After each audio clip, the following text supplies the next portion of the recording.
Hey guys, I'm Andy, and this is Mac and Cheese.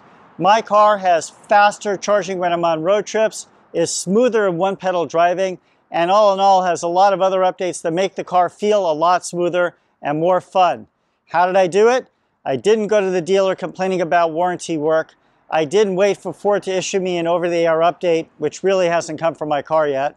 I did it all at home in my garage, and in this video, I'm going to show you how.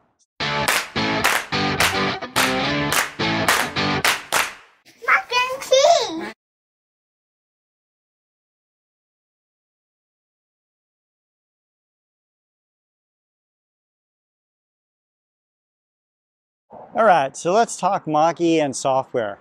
When Ford launched the Mach-E, they said it was actually a different thing than they've done on most cars because almost everything in the car was software updatable. All of what they call the modules in the car can be updated via the dealer updating it, but also via over-the-air updates that can be delivered to the car on the internet.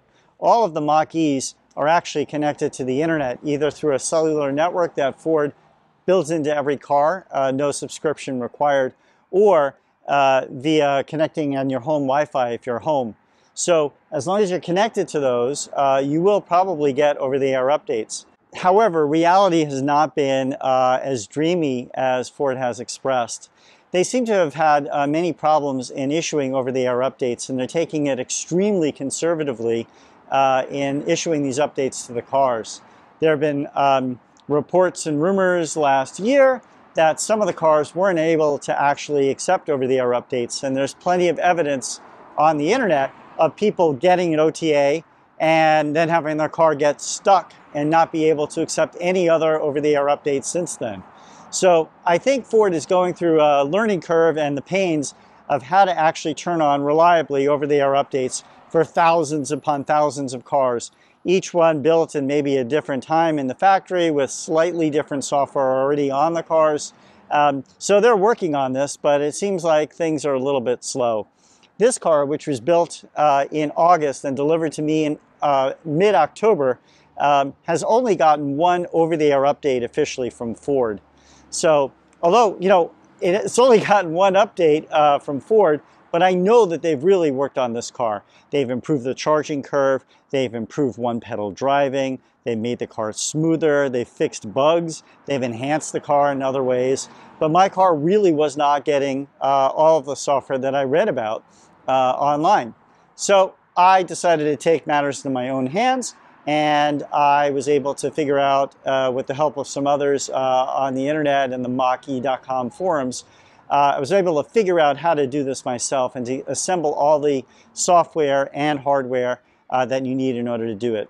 All right, so in order to do these updates, you're going to need stuff in three areas. First, you're going to need a Windows laptop. Any old Windows laptop will do, but it has to be a Windows laptop with at least a USB-A port. Second thing you're going to need is you're going to need a license to what Ford calls their FDRS software. I think that stands for Ford Diagnostic and Repair Software. Those licenses are either 2 days for $50, or you can get an entire year subscription to this for $900.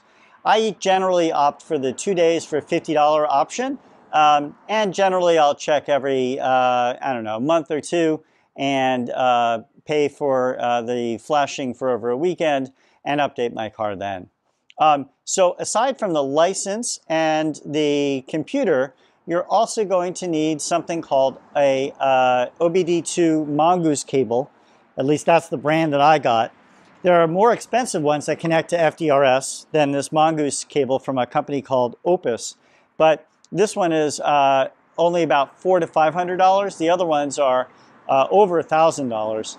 And you really need a good one of these to be able to connect between your car and the computer that's going to deliver new versions of the software to all the modules in the car.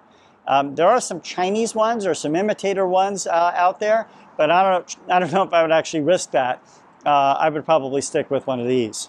Okay, then the final thing you're going to need is, because your car is doing all sorts of things of updating itself, it's not actually going to have the high voltage battery energized while it's doing this. So you're going to need to keep the car supported through a power supply external to the car. So that's what this thing is here, and I got it in Cyber Orange. This is a power supply. I'm joking about the Cyber Orange. This is a power supply that's going to deliver a constant 13.4 volts to the low voltage 12-volt battery in my car to keep all the systems of the car up, alive, and running and feeling healthy while it does all the updating. As you'll see, it does all sorts of stuff, like it runs cooling pumps and fans. Sometimes it'll actually have the windshield wipers going and the screens going with all sorts of error messages. So you really need to have the car on a constant power supply, and don't skimp on getting one here. So those are the three areas: computer and license to the software, connection between the computer and the car, and power supply support for the car while you do the update in order to make this happen. So with that being said, let's go to the first thing you're going to need to do, which is to hook up the power supply to the car. All right, so I've got my frunk open on my Mach-E. Let's talk about the power supply.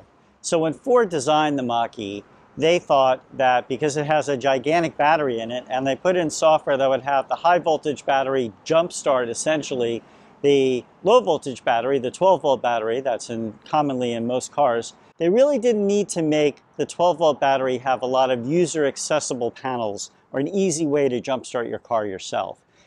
In order to do this with a stock Mach-E, you have to take off lots of panels. You have to take off this panel here when you open your front, this whole plastic panel, and it's got a lot of clips in it.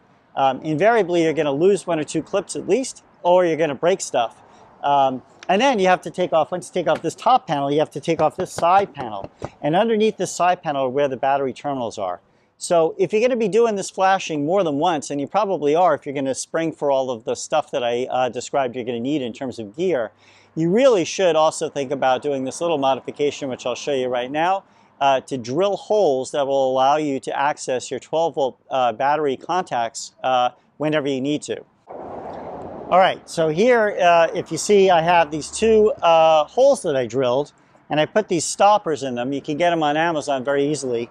But I used a large 2-inch hole driller attachment for my drill. I forgot what the name of it is. And used the template and some measurements that you found online. I'll put a link to this. And I drilled right next to basically where it has plus and minus in the plastic helpfully without a way to get in there in order to access these the contacts. So when I open this, this hole, you can see that the 12-volt battery plus, positive, and negative terminals are right underneath. So this is where we're going to plug in our power supply in order to keep the car alive while we do the updates. You'll see what I did here is I've connected up just like you would do for a jump start of your battery. I've connected up the red cable on my power supply to the positive terminal, and the black cable to the negative terminal, or the ground that it has to the chassis, that's underneath that panel. Now, what we're going to do next is look at this power supply that we have here. It's got a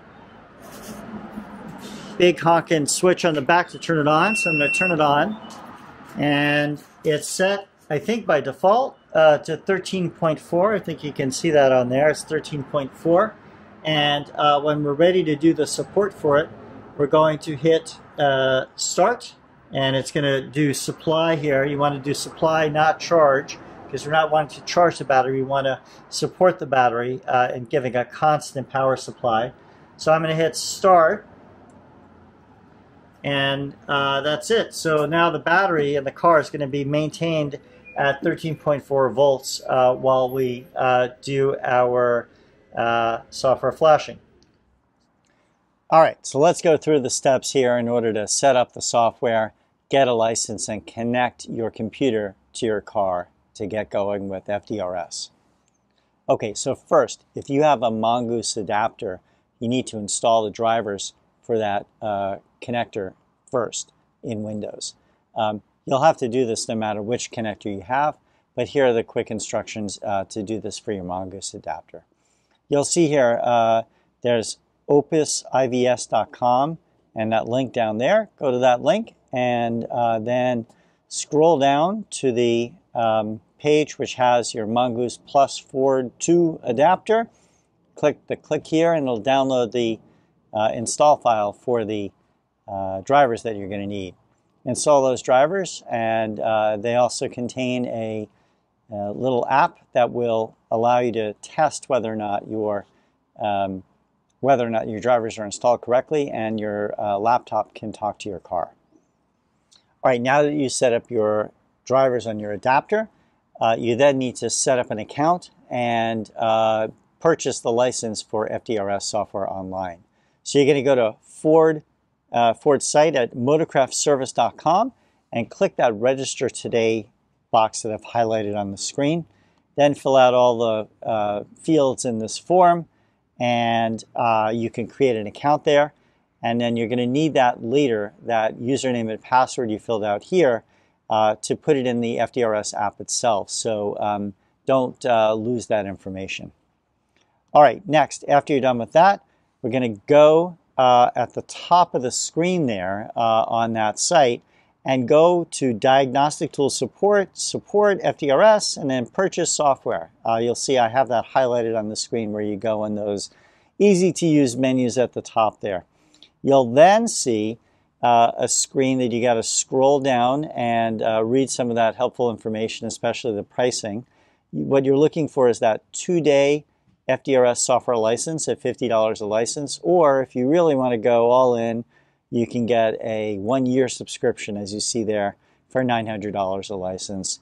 And they have other ones in between. You can get a 30-day one and things like that. Okay, so in any case, click here to continue. I've highlighted that on the screen when you're ready to continue, and it's actually going to go to a separate website that Ford has authorized as the agent to purchase these licenses. So when you get to that website, you helpfully and non-intuitively need to create another account.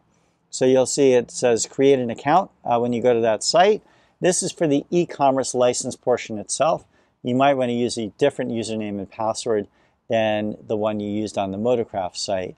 But in any case, this is the one where you're going to be putting in your credit card in order to get the 2-day or 30-day or 365-day license. So you're going to create an account. You'll then see this screen, which allows you to purchase additional licenses. So you're going to click Purchase Additional Licenses on this screen now that you're signed in. And then you'll see this screen, and you want to choose the one that I've highlighted down there. It says FJDS, but you really are purchasing the FDRS license there for 2 days for $50. Once you put in quantity 1 there, click the Next button. All right, you're then going to have to see some pages which have you put in your credit card information and your billing address and things of that nature in order to do a typical e-commerce checkout.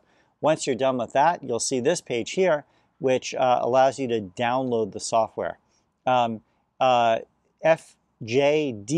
is an earlier version of FDRS that doesn't work with the Mach-E, but don't worry, you'll see a link there which says FJDS download, and that's the one you're going to click on to go to the page to download the software itself. Now note on this page you have the activation code you're going to need to put in the software once it's installed in order to log in and lock that activation to the computer. So don't lose that, that activation code. It'll also be emailed to you, but you should probably keep that website open or keep that page open so that you can later on put it on the software through copying and pasting it. So next you'll be taken to a place to download FDRS. Once you're done downloading FDRS and installing it on your Windows computer, you'll find an icon for it in the typical place for your applications. Go and run it, and you'll see this splash screen first, and next you will be asked to put in your activation key and your license. So you'll see this screen, and you want to click the Add License button there, and I hope you kept your browser open or your email open, because you're going to have to copy that activation code from the license you purchased into the software itself now. And next you'll see a login screen. And on that login screen, you're going to want to type in the user ID and password that you used on motorcraftservice.com, not the one you used on the e-commerce site when you purchased the license. Very confusing.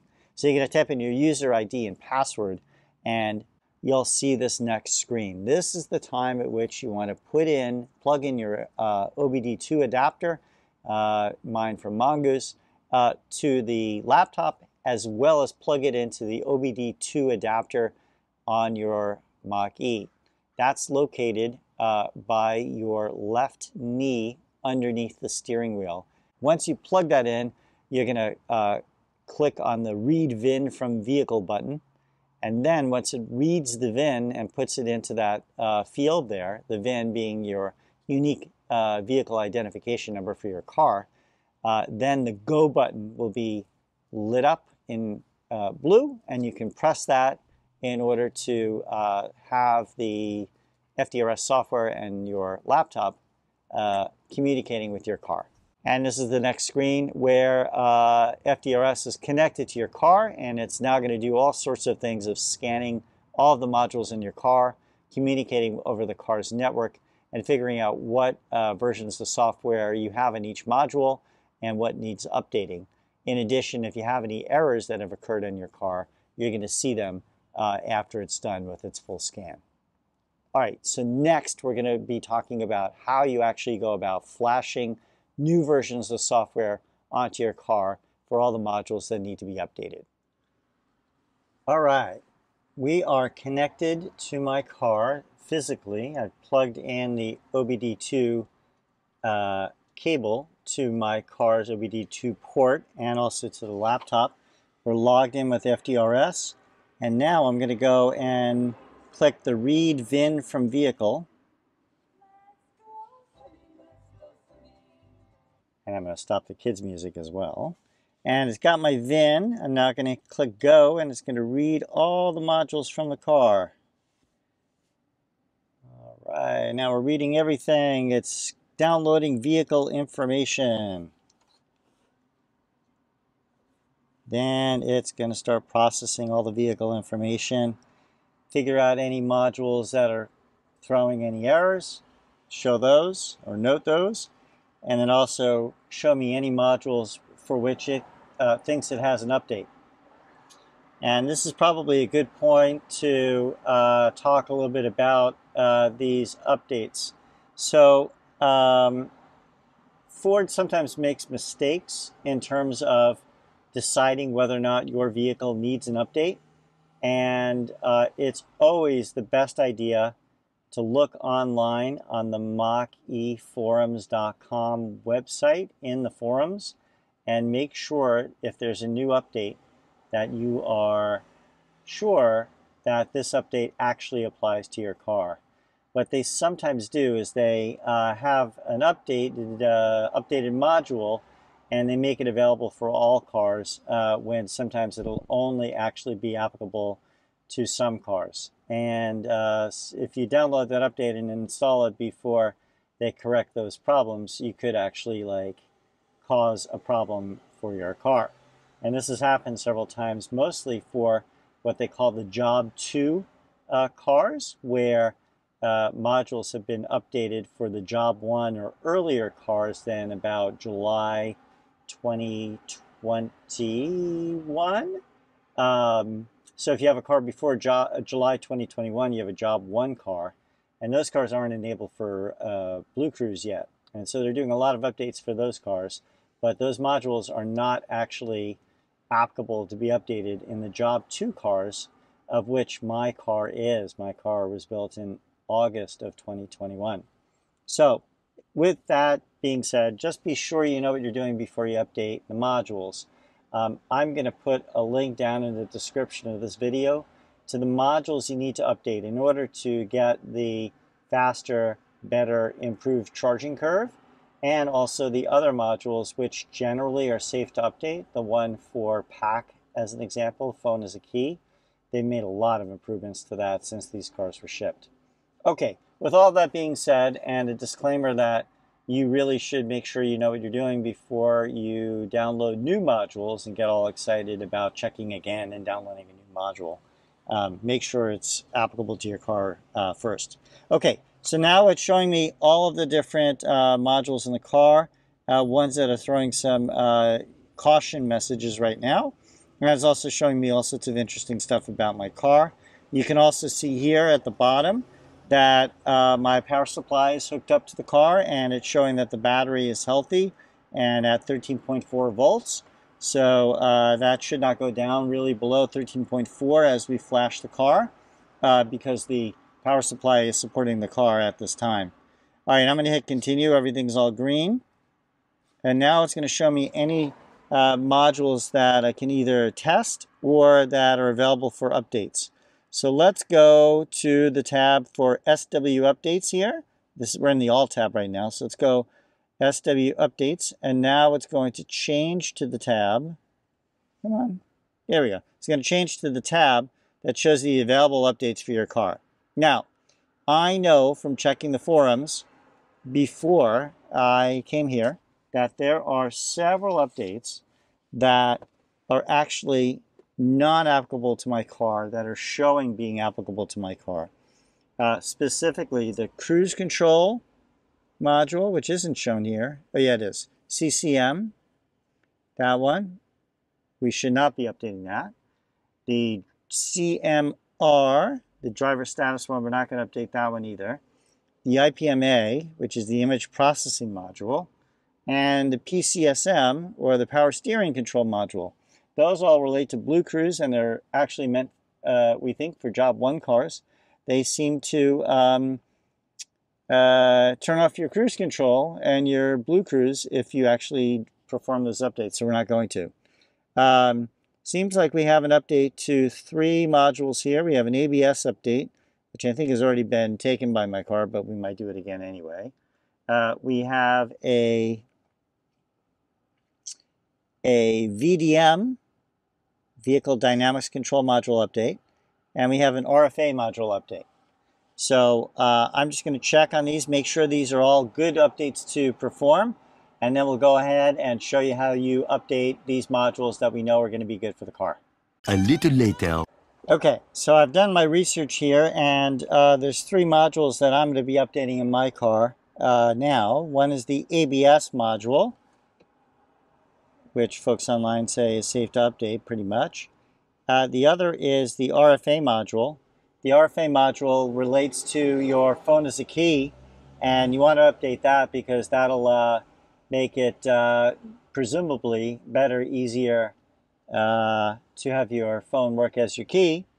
And then the other one I'm going to update is the VDM. And the VDM, or the Vehicle Dynamics Control Module, is actually only in the Mach-E GT Performance Edition model, which has the Magna Ride suspension. And I presumably think that this will help with some of the erroneous sensor errors and maybe some other bugs and improvements to that module. And folks online say that one's safe too. So we're going to update those 3 modules. I'm not going to update the other ones. So let's first go and update the VDM. So let's show you what you do. You're going to go to the download button here, and it's now downloading that module. Okay, it's downloaded, and now I'm going to hit the run button.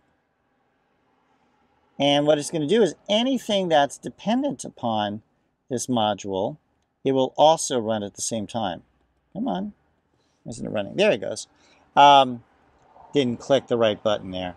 All right, we're going to launch the application. Anything else that also needs to be updated, it's going to update along with this one, but we just have to make sure we're not updating any of these cruise control, driver status monitoring camera, image processing, power steering control ones, because those are actually not made for my car.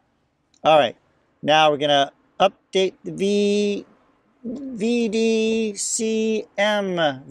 software update. Okay, before commencing the procedure, connect the vehicle battery to suitable external power, which we have done. You can verify that at the bottom of the screen. And do not disconnect any cables or turn the ignition off unless instructed. So we're going to go continue. Now it says turn ignition to on, engine off. So I have now turned my power of my car on with the engine off, even though this doesn't have an engine, by not putting my foot on the brake when I hit the power start stop button. So my power start stop button is blinking fast, which means that my accessory mode is on. I'm going to hit OK now, and things are going to start happening. Operation in progress. It's establishing communications. It's running data collection. Obtaining data for software update. Okay, it's obtaining more data. Uh-oh. Okay, it's turned off my car. It's doing all sorts of stuff with my car, putting it in a weird maintenance flashing mode. Now it is doing a block flash. And you can see that on the screen. It's flashing my that module. It's also, I don't know if you can hear this, but it's running the pumps for the cooling system of the car. And you'll see my voltage here has dropped down to 13.1. So it's obviously doing a lot of stuff right now. That's drawing power, and that's why you need to have your car connected up to an external power source when you're doing this update. All right, it's doing a block erase right now. This is always scary to kind of read that on the screen. All right. Now we are checking the software download. And, uh-oh, we did a little bit of honking. All right, now we're running data collection. We're updating the database. I bet that double honk was the car saying I'm happy. At least that's what I'm hoping. Still updating the database. And now it says ignition to off. So I'm going to turn my ignition off right now. Going to hit OK. Now it says application finished. Press OK to continue. All right, so that one's now updated. Now, sometimes it won't have the module you just updated clear from the list here, but most of the times it updates the database correctly, and that module, as you see, is now not listed in the list of software modules that need to be updated. Okay, the next module we're going to update is the RFA module, and that one, as I mentioned, does the remote function actuator. So that's basically for your phone as a key, and that's a system that Ford has actually really been improving, and now runs flawlessly for me with an Android phone running Android 12. Let's go here, and we're going to hit the run button. Sorry, I'm not at a good angle here to hit the click on this Windows laptop. All right. Now we're downloading the vehicle software for this one, for the RFA module.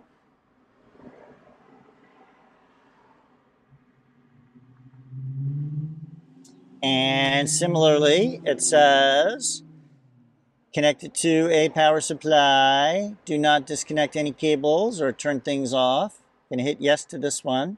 Now it says ignition on, engine off. No engine in my frunk, so that will remain off. And now I'm going to hit OK here. And we're going to do the same process you just saw with the other module, with the VDM, with this one. 20 minutes later. Got to just roll with it. Service vehicle soon. Full accessory power active. All sorts of hill start assist not available. All right, we got some things to clear here after this one. Stop safely now. All right, ignition to off. Ignition is now off.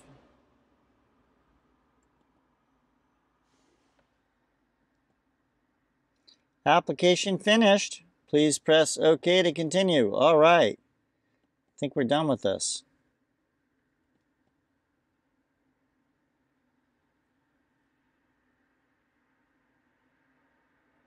Okay, so the only ones that it wants to update are now that are left are the ABS module, which I know has already been updated in this car. It's just not registering the new version in their database. And then these 4 modules, which I looked online and that are problematic and actually are not for my car, but someone at Ford has not figured that out yet. All right, we are going to now do a test to clear all of the codes in the car, because once you do these updates, you'll get residual errors until you clear all the error codes. Okay, so we're going to go to the self-test, which is the first one in the All menu, or the All tab. So I'm going to hit Run. And now we're going to do a self-test.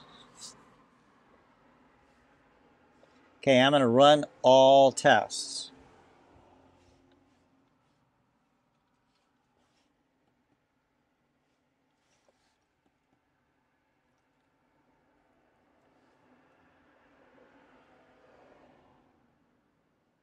Set the ignition state to key on, engine off. K-O-E-O.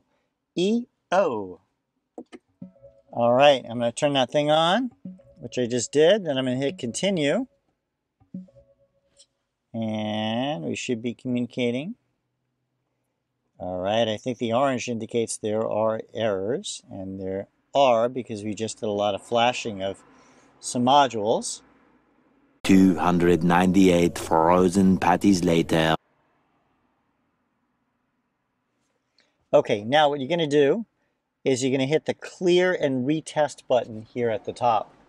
Right there. You're going to hit that clear and retest. So let's do that right now. Now it says DTCs and all associated information are about to be cleared. So let's hit continue. And now what it's going to do is clear all of those erroneous errors from doing all the flashing. And then it's going to run that test again, which it's doing right now. And you should see green for all these things instead of red. See how it's green? 2 inches later. I can see already on my instrument cluster that all the errors that were there before are all cleared. And you'll see everything's green now. So we're all good to go. And that's how you get the latest software on your car.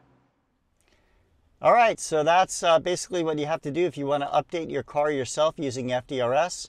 I recognize this process isn't for everyone, and hopefully Ford will improve its ability to send over-the-air updates to our cars soon, so that this process isn't necessary at all.